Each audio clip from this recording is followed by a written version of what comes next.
শীতের তীব্রতা বাড়ছে দেশের বিভিন্ন জেলায়। মানিকগঞ্জের ওপর দিয়ে বয়ে যাচ্ছে শৈত্যপ্রবাহ। 2 দিন ধরে রাত দিন ঝরছে গুঁড়ি গুঁড়ি বৃষ্টির মতো কুয়াশার ফোঁটা। এতে বিপাকে পড়েছেন কৃষকরা, বিশেষ করে সরিষা চাষিরা। একই সঙ্গে ঘন কুয়াশার কারণে পাটুরিয়া, দৌলতদিয়া নৌরুটে ব্যাহত হচ্ছে ফেরি চলাচল, আর হাসপাতালে বাড়ছে ঠান্ডাজনিত রোগীর সংখ্যা।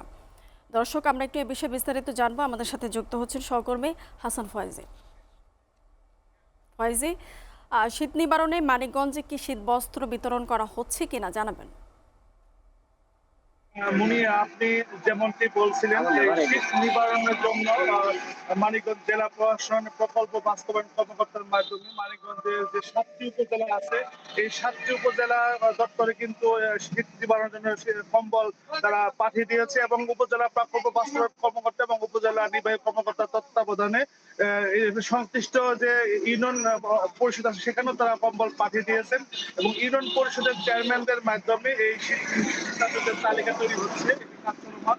অপরদিকে জেলা প্রশাসনের পক্ষ থেকে, উপজেলা প্রশাসনের পক্ষ থেকে ভ্রাম্যমাণ টিম তারা শীতার্তদের মধ্যে কম্বল বিতরণে আমরা চোখে পড়েছে। তবে বেসরকারি উদ্যোগে কম্বল বিতরণে আমাদের সংবাদ আমাদের এখন কাছে আসেনি। আর মানিকগঞ্জে বইছে শৈত্যপ্রবাহ, হিমেল বাতাস, কনকনে শীতের মধ্যে শুরু হয়েছে।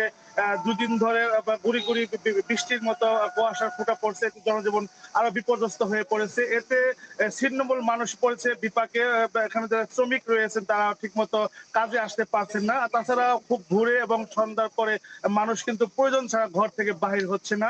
এতে ঠান্ডা জনিত রোগীর সংখ্যা বাড়ছে। মানিকগঞ্জের 7টি উপজেলার স্বাস্থ্য কমপ্লেক্স এবং জেলা মানিকগঞ্জ মেডিকেল কলেজে আমরা কথা বলেছি, এখানে ঠান্ডা এবং নিউমোনিয়া, ডায়রিয়া রোগীর সংখ্যা বাড়ছে। তবে এর মধ্যে শিশু ও বিদ্যুতের সংখ্যায় বাড়ছে। অপরদিকে মানিকগঞ্জে ঢাকা-রিচা মহাসড়কে কিন্তু 2টি নৌপথ রয়েছে মানিকগঞ্জ অঞ্চলে, পাটুরিয়া, দৌলতদিয়া এবং আরিচা কাজীরহাট নৌ রুট।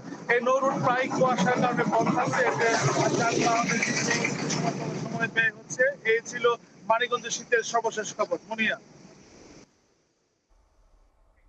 ফয়েজি, আপনাকে ধন্যবাদ।